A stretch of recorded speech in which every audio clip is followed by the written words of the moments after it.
Good evening, I'm Alex Dierckman.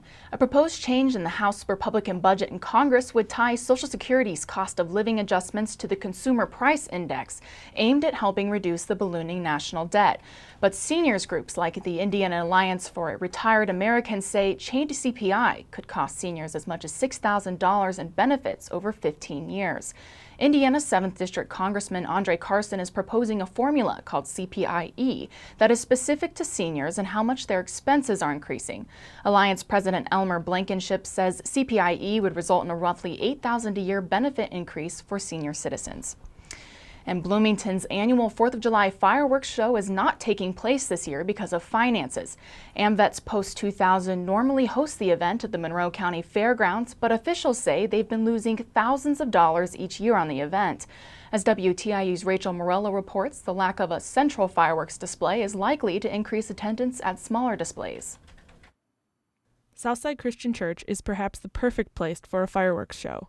Located on top of a hill on the corner of South Walnut and State Road 37 in Bloomington, the church puts on a display that lights up the night sky.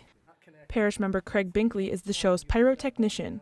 He says this is the 5th year the congregation will be setting off its own fireworks from the baseball field on the edge of their property. With the lack of an official city display this year, attendance is expected to increase. I'd estimate we have about 300 people normally show up.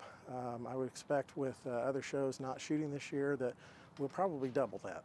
Southside Senior Pastor Craig Moore says with crowds expected to be larger than normal, organizers will need to plan accordingly. We'll take some extra steps to try to make sure that we have adequate numbers of people to direct folks and to make parking possible and do the best that we can to host the folks who come.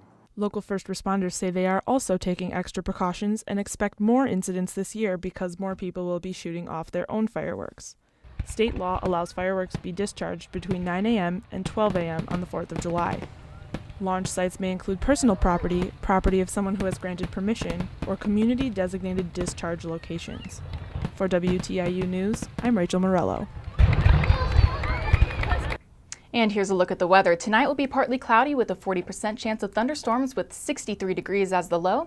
Tomorrow, 80 degrees is the high and a 30% chance of isolated thunderstorms. And tomorrow night, 62 degrees as the low and partly cloudy with a 40% chance of storms. And here's a look at the 5-day forecast. For WTIU News, I'm Alex Dierckman.